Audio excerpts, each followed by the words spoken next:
I'm Max Keiser. This is the Keiser Report. Yeah, we're still in El Zonte, Bitcoin Beach in El Salvador, digging the waves.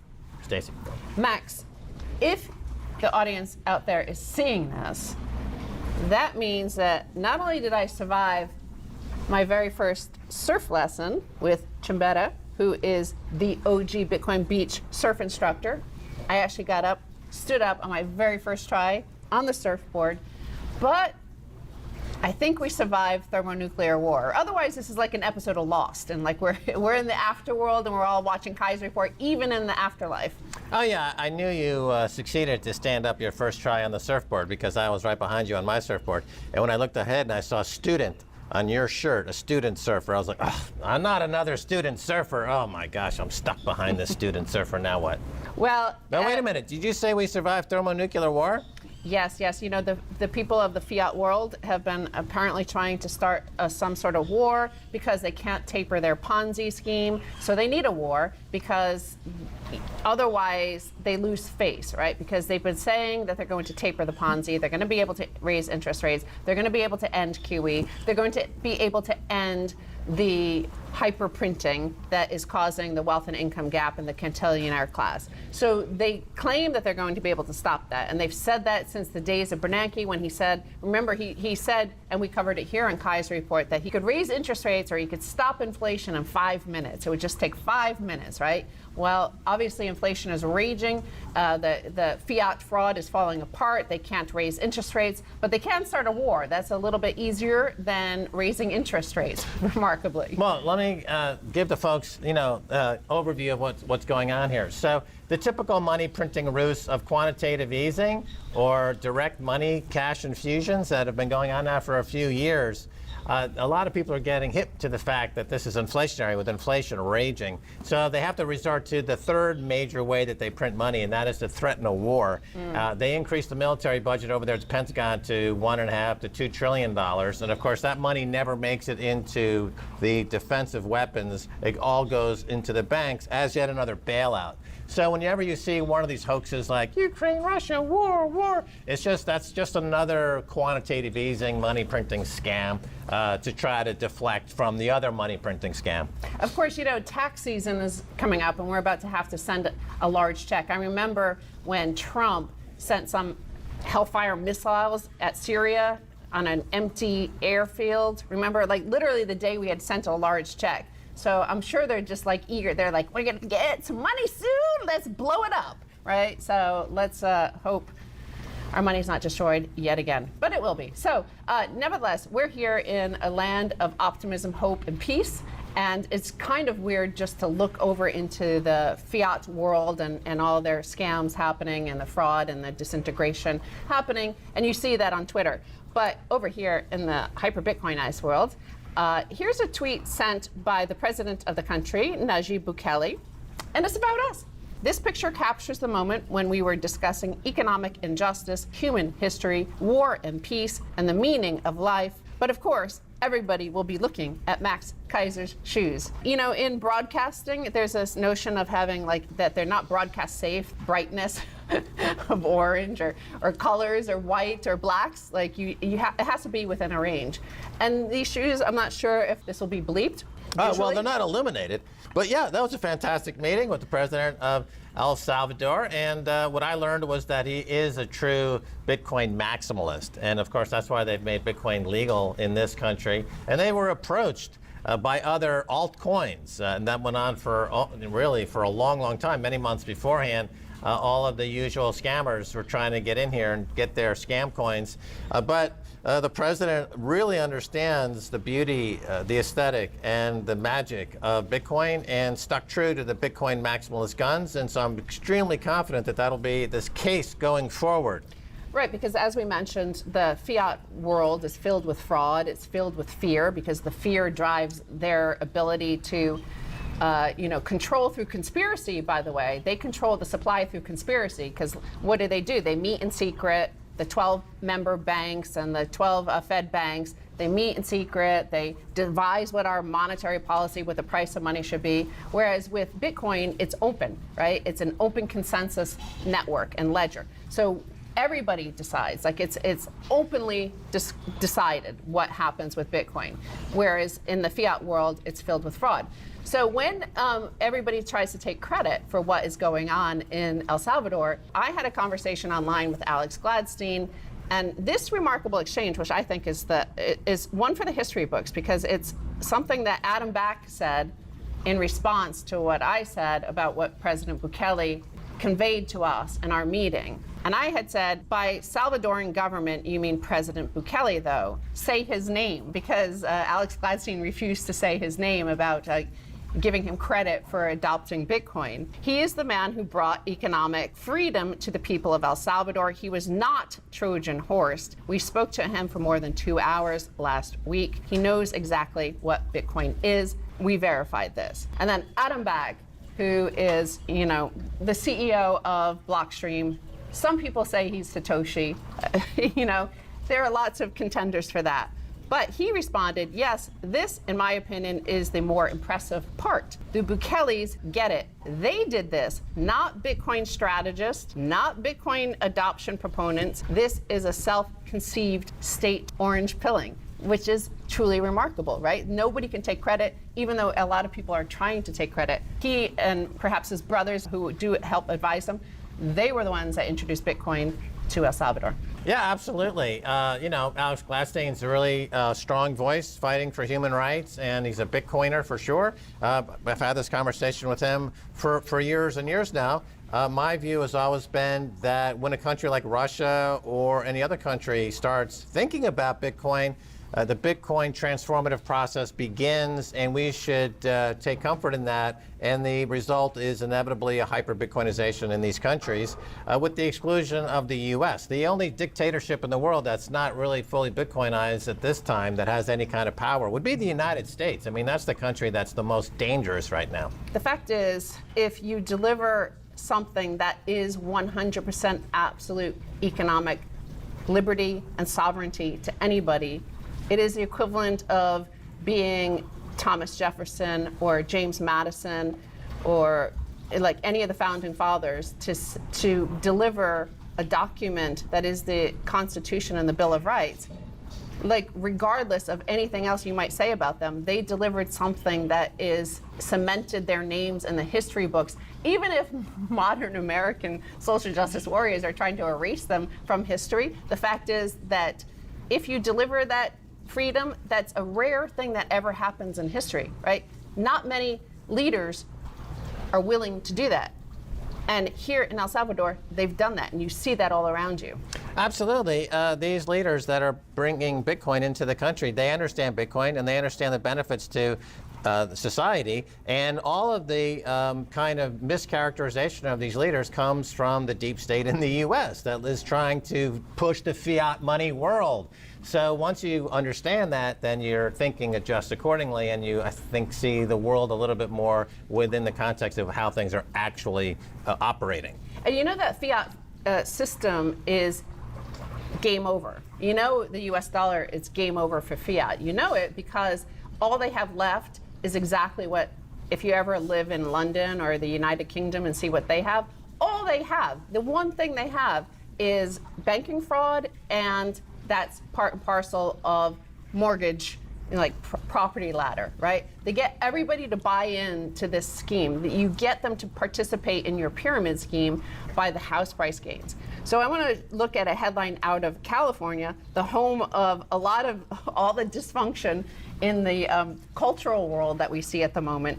Well, here's the Cantillonaires complaining of the dumpster fire that they created. Desperate Venice Beach residents threaten to sue LA officials for millions after putting their lives at risk by refusing to crack down on growing homeless encampments. This just seems like a great metaphor for the entire U.S. monetary policy around the world. There are dumpster fires everywhere, and they want to bomb and complain and blame somebody else, like a giant Karen on the Emperor of Karen. Like who?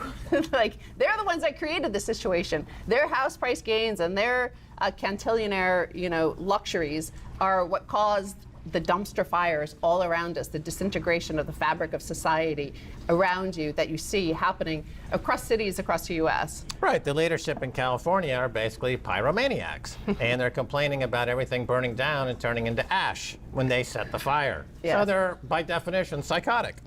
Right. And speaking of psychotic, Max and I here on Keiser Report, we warned you about this 2 years ago. I think it was like early in the pandemic when we were locked down at home, first lockdown there. And we told you and warned you about one of the last gasp of this fiat fraud and pushing this Ponzi scheme and the free money being doled out. And a lot of the free money that we were financing for people to stay home for, I guess, the rest of this generation, who knows?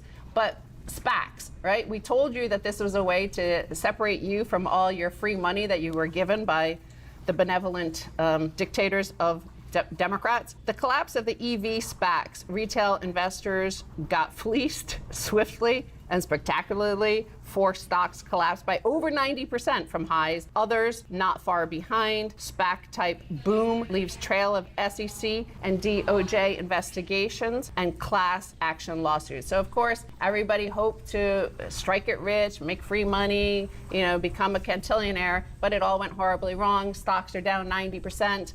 And oh, what happens? They're trying to sue to get some of their money back. Right, SPAC, Special Purpose Acquisition Corporation, are a fraud, as we reported the second they began to become popular. It's just rebottling some of the frauds from the previous decades. One thing we've said on this show for many years on Wall Street is they take the same fraud, they rebottle it with a new label. It's the same fraud over and over again for 100 years.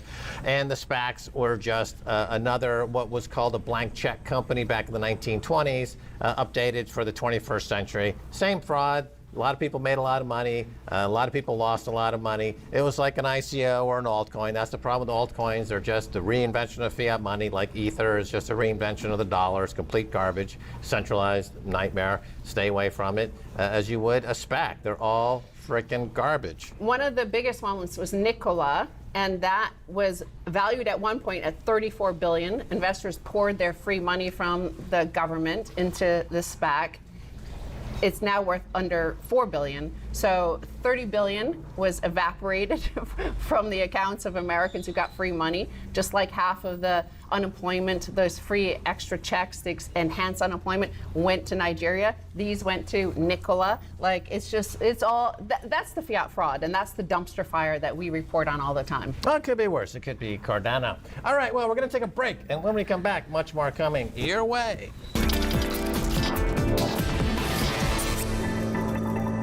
Welcome back to the Keiser Report. I'm Max Keiser. Time now to turn to Sharon Dow of Lightning Ventures. Sharon, welcome.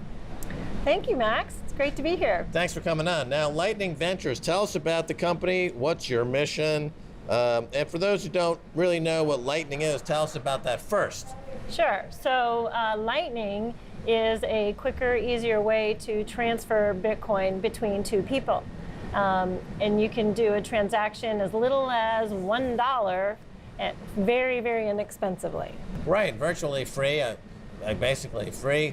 And it's off-chain, so these transactions are not happening on-chain. They're happening off-chain. And this is where Bitcoin scaling comes in. This is where this whole idea of how do I pay for Bitcoin with a cup of coffee for Bitcoin, and this is how it's done. And here in El Zonte, where we are right now, Lightning has taken off like wildfire, correct? It is all over the place. My first trip here was a few months ago, and it was amazing to see things really, Bitcoin transacting live, in person, really happening all over the place. Right, it's fantastic. Now, let's talk about Lightning Ventures. It's a VC fund.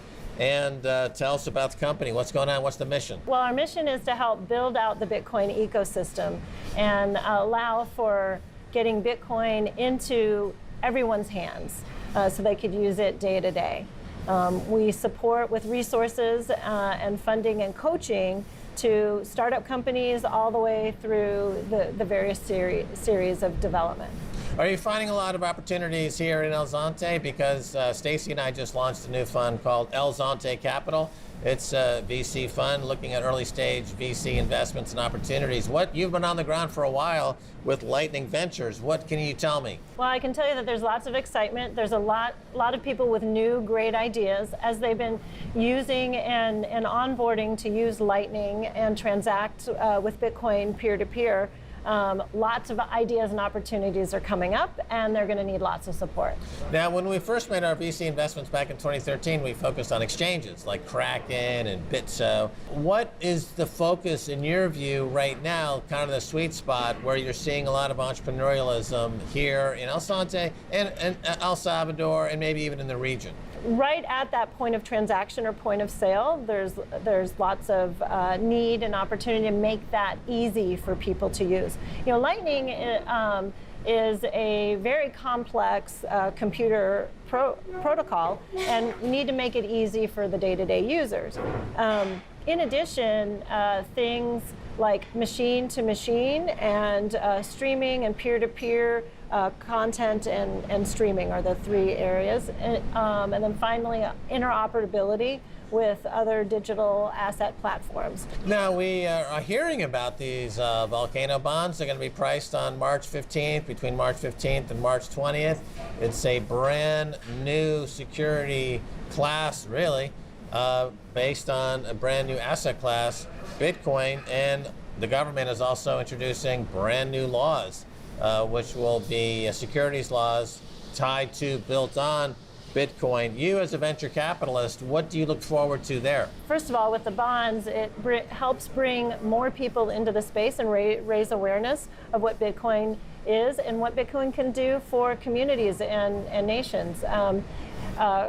Building out the asset class is going to bring a lot more excitement and actually a lot more capital and a lot more stability. Sharon, let me ask you something. You know, you've been down here for months. We've been down here for months. There's something which I'm now calling El Zonte syndrome. And it goes like this. We're out here in the sun. We're out here surfing. We're having pupusas. Everyone's relaxed. And it's really hard to actually get the energy up to work. How do you fight that? Well, it's a routine, just like Lightning Protocol, just like what we're doing here with cryptography. There's a routine. So you just get the discipline and you apply yourself daily. Yes. To get this job done. Or weekly at least. Okay, fair enough. So outside of El Zonte on Bitcoin Twitter, all sorts of theoretical discussions and debates about whether or not Lightning can work, and yet here it is. Are there any issues you've identified, however, that could help improve Lightning? So I guess we're coming back to this Lightning discussion. And of course, there were a lot of naysayers about Lightning, but it's really, the use case has been proven here. And so where do you see areas of improvement for Lightning? And I guess the VC fund, Lightning Ventures, right? You would be focusing on companies that could add improvements, right? Yes. And what are those improvements? Like where would that be coming? I think it's at the edges and the intersection of interoperability. There are other methods to transfer value across the Bitcoin blockchain, but Lightning is the most nimble. There are some opportunities around the deep security as people want to use Lightning. It's best for small transactions as it becomes more familiar to everyone. As people try to get larger and larger in their transactions, there is opportunity for how to best safeguard. Right, and you mentioned point of sale also is an area that can be improved or rolled out or more innovation there. You know, I watched the Super Bowl and there was an ad for one of the big crypto, quote unquote, companies out in California, and they had a QR code bouncing around the screen. You know, a lot of people are like, wow, that's amazing. But if you're onto Lightning, that's nothing. I mean, this is what we do every single day. We flash a QR code to buy a cup of coffee. So this was nothing new for the Lightning proponents. Right. And you see it every single day here in El Zonte. Were you impressed by that ad? It was an interesting creative choice. All right. As we mentioned, the El Salvador friendliness toward Bitcoin, the migration of a lot of entrepreneurs and Bitcoiners, the adoption of Lightning and the hyper-Bitcoinization of Bitcoin Beach here in El Zonte is so appealing that many are making the pilgrimage and becoming immigrants, as you are. Yes. So tell us about what your impressions are so far as a new Salvadoran. Well, first of all, I fell in love with the country immediately, the moment I touched the ground. And then interacting with the folks, not just here in El Zante, but I've traveled around the country to different economic levels within the country, and everyone is so willing to help, so looking forward to the future, so optimistic. And I felt like I need to become a part of this world and help it move forward. There's so many people with neat ideas and are trying to find ways to move the country forward. Well, let's talk about a couple of bugaboos, things that are out there floating around. There's an idea that there's a lot of danger. It's a dangerous place. Did you find anything? Do you find it to be dangerous here? What's your experience? No, I haven't found it to be dangerous. I've found every person that I've come in contact with to be very helpful, to be very friendly, and very warm. I mean, even as a woman, you just walking around, do you find it intimidating in any way? No, I'm very comfortable. I walk at night along the beach. I have found transportation. I've taken the bus on my own, and I'm finding my way around the country and feel very comfortable about it. So it's almost completely opposite to what the perception is. I think people need to come and enjoy and experience El Salvador for themselves. Okay, another popular, what I would call misconception, but I'm curious what you say, is that the president is, a bit heavy-handed and it's eschewing some of the democratic principles that some would come to expect. What are your thoughts on that? My thoughts are that things are happening here because the people want it. There are some very, very active ministers and deputies within the government here that are doing their job, spending many, many hours to try to figure out the best solutions to move it forward. The energy level, the intelligence. There's a lot of youth, but a neat combination of the youth and the elder crew are actively really trying to help the people move forward. Yeah, I mean, I've heard comments from people here that for the first time in their lives they've taken an interest in politics because the leadership in the political class here in El Salvador is something that interests them. Their youth, their energy, their creativity. And that's a bit of a political awakening that you don't have to live in a dystopian, insider trading, corrupt sleaze pit like you would find in the United States or in Great Britain or in other countries around the world. It doesn't have to be a hellhole like the US or Great Britain. Politicians can actually be serving the people. Your thoughts? Yeah, I think every person that I've met that isn't in government is all about service and serving the people.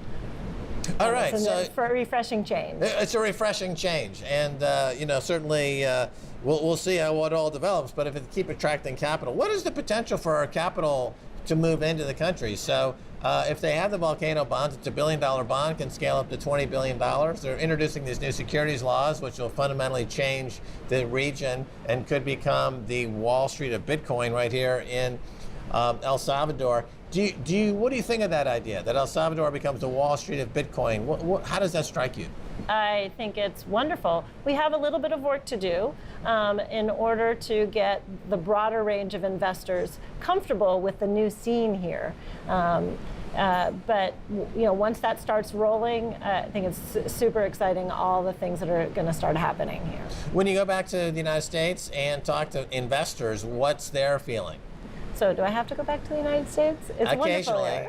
Wonderful. Right near, honestly, they're a bit cautious, but they want to learn more. They're cautious and curious, which is a good place to be. It's something so new. And what's your top 3 bullet points why somebody should invest in El Salvador? I think the hope about embracing, the entire country is embracing something new. It's safe, it's a beautiful place, and it's a great experiment that's going to be far more than an experiment. We're going to make it happen here. Okay, so hope, safety, and beauty. Those are not 3 bullet points one is used to seeing on a prospectus. Let's dig down a little bit deeper. We've got about a minute left. So tell me about GDP growth and other metrics that would help me understand why Fitch, which currently gave it a negative rating, is wrong. Sharon. Well, so far, and I'm not super on point on the numbers, but the GDP growth has been over 10% already this past year, and we're just getting started. There's an amazing amount of building you can visually see as you go around the country, all sorts of things being created and built out, and we're going to see that in posting much larger numbers in GDP. So Sharon, Dow, the Dow, like Dow Jones, is that how you got interested in securities? No. No. Absolutely not. Well, thanks so much for being on Keiser Report. Well, thank you, Max. All righty. Well, that's going to do it for this edition of the Keiser Report with me, Max Keiser, and Stacy Herbert. I want to thank our special guest, Sharon Dow of Lightning Ventures. It's a VC fund focused on this area, not to be confused with El Zonte Capital, a new VC fund started by Max Keiser and Stacy Herbert. Until next time, bye, y'all.